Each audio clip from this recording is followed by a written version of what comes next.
नमस्कार, आप देख रहे केलांचल टाइम्स और मैं हूं नंदन झा।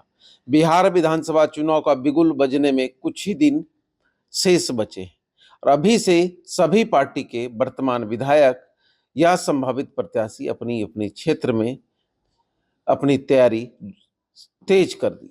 इसी कड़ी में आज हम लोग हैं कटिहार जिला के प्राणपुर विधानसभा में। प्राणपुर विधानसभा स्वर्गीय विनोद सिंह की धरोहर कहें या उनकी मेहनत का एक बड़ा हिस्सा प्राणपुर में है, जो कि आज भी उनके नहीं रहने के बावजूद भी प्राणपुर की जनता उनको याद करती है। और अभी वर्तमान में उनकी धर्मपत्नी निशा सिंह यहाँ से विधायक हैं और उनके नहीं रहने के बावजूद भी क्षेत्र के चौमुखी विकास में विधायक निशा सिंह ने कोई कोर कसर नहीं छोड़ी और लगातार क्षेत्र में बनी हुई है। हमारे साथ निशा सिंह है, जानने की कोशिश करेंगे पिछला चुनाव और इस बार के चुनाव में दोनों में इन्हें क्या अंतर देखने को मिला। जैसे कि आप लोग जान ही रहे हैं कि पिछले चुनाव में चुनाव हम कैसे लड़े ये खुद हमको पता नहीं था। और ये चुनाव मेरा अगर सही मायने में पहला चुनाव है, जिसको कि हर तरीके से हम चारों तरफ से देख रहे हैं कि क्या करना है क्या नहीं करना है।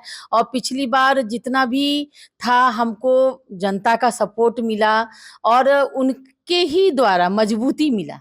और हमारी यही वही मजबूती जो हमको मिला और वही मजबूती के सहारे हम अभी तक खड़े हैं और अभी तक टिके हुए हैं। और ये बात पूरी तरीके से क्लियर है कि जनता अभी भी हमको वही मजबूती प्रदान करेंगी जो मजबूती हमको पिछले बार लोगों ने दिया था। और इस बार तो हमारे पास वजह भी है कि जनता की जहाँ जो इच्छाएं थी और जो ज़रूरतें थी, चाहे शादी हो या कोई मरनी हो, कोई फंक्शन हो या उनकी ज़रूरतें, रास्ता या अलग-अलग समस्याएं, सब में हम उनकी पूरी कोशिश किए हैं कि उनकी जो इच्छा है वो हम पूरा कर सकें। तो हमारे पास तो मजबूती है और पूरे मजबूती के साथ हम क्षेत्र में जुड़े हुए हैं और आगे भी जुड़े रहेंगे। लेकिन लोग कहते हैं नेता बनने के बाद शहर की ओर रुख करते हैं, लेकिन आप क्षेत्र में बनी रही। जी, वही बात बताए ना कि घर में मेरे लिए कुछ नहीं था। जब हम क्षेत्र के लोगों से जुड़ गए तो घर में मन नहीं लगने लगा और हमको अपने क्षेत्र में ही अच्छा लगता है, अपने जनता के बीच में। और लगता है कि ये मेरे अपने लोग हैं। क्योंकि जब चुनाव में हम आए थे और चुनाव में जब घूम रहे थे तो उन लोग को कहना था और चुनाव उन लोग की जो सहानुभूति हमको मिली, जो प्यार मिला, वो बाद में भी उन्होंने कहा कि अब जब चुनाव हम जीत गए तो बोले बेटी तुम खुश हो ना। और जो जनता और जो वहाँ की महिलाएं हैं खास करके, ये कभी नहीं चाही कि आप हमको ये दीजिए। वहाँ के लोगों का ये कहना था कि आप खुश रहें। तो हमारा यही वजह है कि हम बार-बार क्षेत्र में ही रहते हैं और हमेशा यही लगता है कि क्षेत्र में अधिक से अधिक समय कटे, जो मेरा दिन भी कट जाए। इस बार का चुनाव विकास पर होगा प्राणपुर का या भाजपा के नाम पर? देखिए, जो भी चुनाव होता है विकास पे ही होता है, चाहे कोई भी क्षेत्र का मैटर हो, विकास है। और ये कोई दो मत नहीं है कि भाजपा हमारा मूल धरोहर है और जिससे हमारा अस्तित्व बना हुआ है। तो आप दोनों बातें कह सकते हैं कि विकास और भाजपा, दोनों बातों पे, क्योंकि भाजपा काफ़ी हद तक जो हमारी सरकार है जनता के लिए बहुत कुछ किया गया, चाहे वो अनाज हो, चाहे बिजली की सुविधा हो, चाहे सड़कों का पूरा जाल बिछा हो, वो सब चीज़ जनता देख रही है। तो जहाँ भाजपा वहीं विकास। जहां भाजपा वहीं विकास। लेकिन आप लोग तो कॉपी कर रहे हैं ना प्रशांत किशोर को, तेजस्वी को। ऐसा आप लोग को क्यों लगता है कि हम लोग कॉपी कर रहे आप हैं? लोग पेंशन इतना दिन पहले काहे नहीं, बढ़ा? पेंशन बढ़ा दिए। आप खुद देख रहे होंगे कि कभी हम लोग सरकार में रह रहे हैं, कभी सरकार से हट रहे हैं। हमारे ही कार्यकाल में 2 बार हम लोग सरकार में आए और 1 बार हटे भी। तो पेंशन 1 साल पहले भी बढ़ा नहीं तो पेंशन जनता की माँग थी, हम लोग ने भी माँग की और कैबिनेट में जब पास हुआ तो जनता के बीच बिजली में का आया। बिल अभी माफ कर दिए। हाँ, अभी माफ हुआ। पर ऐसा नहीं है कि प्रशांत जी का इतने बुरे दिन नहीं आ गया भाजपा का कि प्रशांत को किशोर का हम लोग कॉपी करें। हम लोग की किसी का कॉपी नहीं। उन लोग हमारा कॉपी जान रहे थे, ये लोग ऑलरेडी, कि हम लोग ऐसा-ऐसा योजना लाने वाले हैं। और उन लोग ने तब जाके ऐसा बोला ताकि उन लोग ये बटोर लें बात को कि हमने कहा तो भाजपा ने कहा। ऐसा कुछ नहीं है, उन्होंने हमारा ही सोचा हुआ जितना चीज़ था उन्होंने झूठ-मूठ का पहले से घोषणा कर दिया। होमगार्ड का भी तनख्वाह भी बढ़ा दी। अभी सबका तनख्वाह बढ़ रहा है, ऐसा थोड़ी ना है। अब जैसे जैसे जिनकी इच्छाएं हैं सब पूर्ति हो रही है। 2500 रुपया हर महिला को मिलेगा। महिला तो आपको वोट नहीं करेगी। ऐसा नहीं है, महिला जानती हैं, जब वो सरकार में आएंगे तब ना 2500 रुपया देंगे। वो सरकार में आ ही नहीं रहे हैं। और इतना जान लीजिए कि अगर तेजस्वी यादव या अन्य पार्टी जो हैं हमारे विरोध में, उन्होंने अगर ये घोषणा किया है कि 2500 रुपया हम देंगे, तो वो बोल रहे हैं हम लोग करके दिखाएंगे।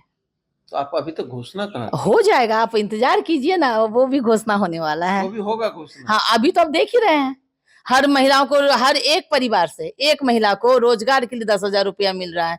और भी वो योजना 2 लाख तक जाएगा। तो महिला जागृत है, वो झूठे वादों में नहीं जाएंगी। और खास करके बिहार की महिलाएं जो कि साइलेंट, आप भी पिछली बार सुने होंगे, पिछले चुनाव में नीतीश जी ने खुल के कहा था कि हमारी साइलेंट वोटर ने हमें वोट किया। वो साइलेंट वोटर बुर्बक नहीं है, वो साइलेंट वोटर होशियार हैं। वो जानती है कि हम किनको देंगे वोट और कौन हमारे लिए क्या कर सकता है। महिलाओं के लिए जितना नीतीश जी ने और प्रधानमंत्री जी ने किया, अगर आप पिछले का पन्ना उल्टा के देख लें तो कोई नहीं किए। बिहार में विकास हुआ है, विकास ही विकास है। आज आप तेजस्वी यादव जी मरीन ड्राइव में डांस करते हुए आपको दिखे थे। अगर वो डांस कर रहे हैं मरीन ड्राइव में, और वो मरीन ड्राइव किनका किया हुआ है? लालू जी का तो नहीं किया हुआ है। आज उन लोग अपने फैमिली के साथ 12 बजे रात को बैठ के आराम से चाय नाश्ता ले रहे हैं। तो वो देन किसका है? तो नीतीश बाबू का देन है, ना कि लालू जी का देन है या अन्य कांग्रेस का देन नहीं है। हम भी जिए हुए हैं इस, जब लालू जी के राज में भी हम बिहार में हैं, और बिहार में तब देखे थे कि हम लोग कितने डर के, सहम के 7 बजे के बाद भी जाने से पहले सोचा जाता था।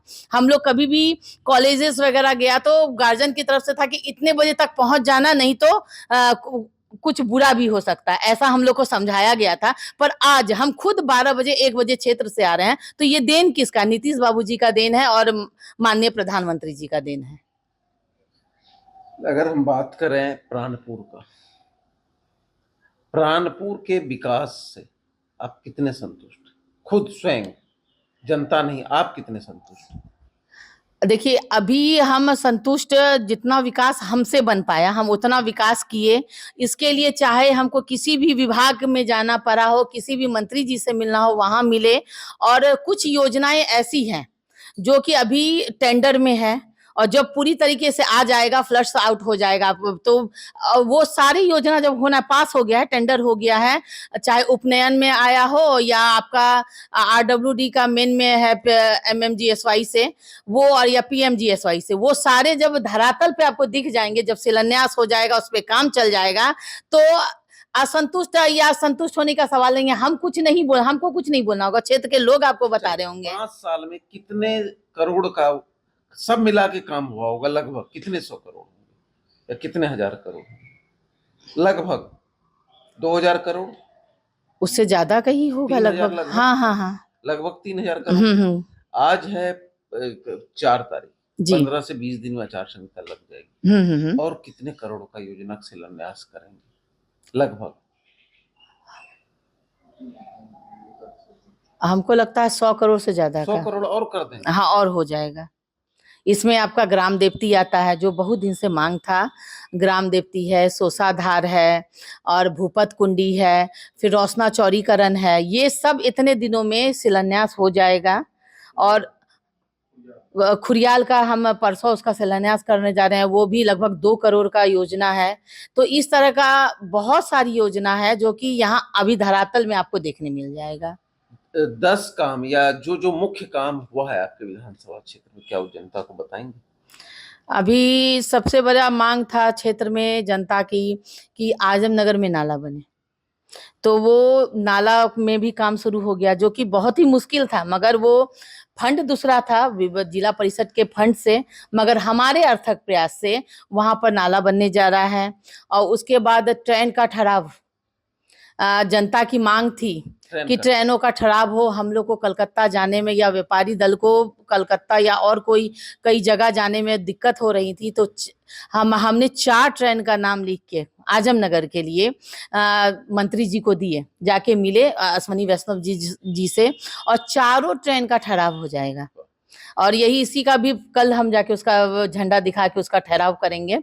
और उसके बाद आपका रजपुतिया पुल, रजपुतिया पुल के बाद आपका 8 पुल आता है हम्म। लगातार। वो 8 पुल भी हमारे ही रीजन में उसको वहां का शिलान्यास हुआ। कुछ माने कि हमको लगता है 5-6 पुल बन भी गया और 2 पुल अटका हुआ है अभी, वो भी बन जाएगा। उसके बाद मदन शाही पुल जो कि 1987 में ही वो पुल टूटा था, वहां भी लगभग काम माने कि 3-4 कुआं बन चुका है और 3-4 कुआं बनना बाकी है, तो काम वहां पर हो रहा है। और इसी तरह भूपत कुंडी का तो आपको बता ही कि अभी भूपत कुंडी का टेंडर हो गया है, आपका सौसाधार का टेंडर हो गया, ग्राम देवती का टेंडर हो गया, आपका ये टेंडर ये क्लियर हो गया रोशना चौड़ीकरण का। और इसी तरह से आपका कई रोड हैं जिनको गिनाना माने कि अगर हम सूची लेके करेंगे तो आप बोलिएगा कि इतना काम आपके रीजन में हो गया। तो चलिए, सरकार को हम बहुत बहुत धन्यवाद देना चाहेंगे कि इतना सारा काम जो हम लोग चाह रहे थे, हम खुद जनता के साथ हैं और हम अपने आप को खुद आम नागरिक समझ रहे हैं, तो हम लोग जो चाह रहे थे अपने क्षेत्र में हो, हमारे क्षेत्र में हो, वो सब सरकार ने दी है। इस बार क्या प्राथमिकता के तौर पर कैसे देख रहे हैं इस बार के चुनाव, 25 का चुनाव? क्योंकि अब चुनावी मूड में हैं आप लोग, भले चुनाव की घोषणा में कुछ दिन बाकी है, लेकिन चुनावी मूड में आ गए। तो इस बार का चुनाव हम लोग जीत रहे हैं और इस बार का जैसे हम बताए कि जनता का सपोर्ट हमारे साथ था, है और रहेगा। कोई ऐसा चीज सोचें कि इस बार जब हम विधायक बने तो इस बार ऐसा काम करेंगे कि उसके बाद जिंदगी भर जनता याद करेगी, जैसे विनोद बाबू को लोग याद कर रहे हैं 4 लेन को लेके या सड़क चौड़ीकरण को लेके, वैसा कोई काम, एक काम। आ, आ, एक हमारा था रोहिया खोपरा वाला पुल था, तो ये कई दिन से हम मांग कर रहे थे। इस बार भी शुरुआत से जब से हम जीते थे तब से मांग कर रहे हैं और हालांकि अभी तक नहीं हो पाया है। तो हमारा पहला वो ही रहेगा कि वहाँ का पुल बन जाए, दूसरा सलमारी का नाला बन जाए, वो भी बहुत जरूरत की चीज है। और जो रोड और जो बच गया, अब जितना 5 साल का टाइम हमको मिला था, 5 साल में 1 साल आप जान ही रहे कि कोरोना काल में चला गया, 4 साल में जो विकास हमसे हुआ और जो बच गया, प्राथमिकता वही रहेगा कि उस सबको पूरा करे, जनता की मांगों को पूरा करें। बढ़ गई होगी, चुनाव है, क्या होगा? नहीं, वो तो धड़कने बढ़ने वाली कोई बात नहीं है। डर लग रहा है अंदर से? नहीं, अब डर नहीं लग रहा। पहली बार जब लड़ रहे थे तब लग रहा था कि क्या होगा, पर अब हम जान रहे हैं कि जनता का सपोर्ट हमारे साथ है और जनता जिसके साथ रहेगा वही विजयी होगा। इधर जनता जिनके साथ रहेगा विजयी उनका होगा। 3000 करोड़ का लगभग विकास प्राणपुर विधानसभा में 5 वर्षों में मैंने किया है और जनता के बीच हर हमेशा बने रहना मेरी एक आदत सी है, क्योंकि घर में भी मन नहीं लगता तो करेंगे क्या, तो जनता के बीच रहकर उनकी दुख और दर्द को सुने हुए हम लोग लगभग 5 साल से सुन रहे हैं और वही एक आदत है। इसलिए चुनाव आना जाना, हर 5 साल में चुनाव एक रूटीन है, कोई भय कुछ नहीं। और हम लोग चुनाव लड़ेंगे और विकास के साथ लड़ेंगे और विकास का ही मुद्दा होगा और विकास किए हैं, आगे भी करेंगे। और उम्मीद है कि पिछले बार की तुलना में इस बार बेहतर रिजल्ट पार्टी को देंगे। उम्मीद है पिछले बार से बेहतर रिजल्ट होगा। बिल्कुल, पिछले बार से ज्यादा वोट हमको मिलेगा और बहुत हमको लगता है कि जो अनुमानित हमारा है कि 1,20,000 के लगभग हम वोट लाएंगे। 1,20,000 प्लस वोट। बिहार का लेकिन मुख्यमंत्री तो प्रशांत किशोर बनेंगे ना, कह रहे हैं 3 महीने के बाद, अब 7 पहले तो वो एक विधानसभा निकाल लें, मुख्यमंत्री तो दूर की बात है। कह रहे 3 महीने के बाद एकदम सब कुछ नहीं होने वाला है। बातों से बिहार नहीं चलेगा। रोज जाते हैं पटना, हर 4 दिन पे पोल खोल देते हैं भाजपा नेता का। कोई पोल, आपको क्या लगता है कि वो जितना पोल खोल रहे हैं सब सही है? वो उनकी बातें हवा में है, हवा में ही रहने दीजिए। और जब रिजल्ट आपके पास पूरे बिहार का आएगा तो देखिएगा कि प्रशांत किशोर 0-0-0 है। हाँ, 2025 फिर से नीतीश मुख्यमंत्री नीतीश जी बन जाएंगे जी। हम लोग का टारगेट नीतीश जी के नेतृत्व में, हम लोग वो कोई कुछ नहीं, अगर भूलते तो जनता का इतना जो अभी सब काम निकल रहा है तो वैसे थोड़ी ना निकलता। तो नीतीश जी, हाँ बिल्कुल मान रहे हैं हम उन्हीं के नेतृत्व में चुनाव लड़ेंगे। नीतीश जी के जी, एनडीए के नेतृत्व में, एनडीए के नेतृत्व में, मगर हमारे जो यहाँ के अपर चेहरा है नीतीश बाबू ही नारा आगे है जी। देखिए, एनडीए के नेतृत्व में, लेकिन नीतीश जी के नेतृत्व में चुनाव लड़ेंगे। 2025 फिर से नीतीश का नारा मार्केट में आ गया है और विधानसभा स्तरीय सम्मेलन भी एनडीए का लगातार जारी है और भाजपा के और एनडीए के तमाम नेताओं को, तमाम संभावित हो या वर्तमान विधायक, सभी को ये उम्मीद है फिर से एनडीए की सरकार बनेगी और बिहार में डबल इंजन की सरकार बनने के साथ बिहार के चौमुखी विकास के लिए जो भी बन पाएगा हम लोग करेंगे और आगे करते रहेंगे। धन्यवाद।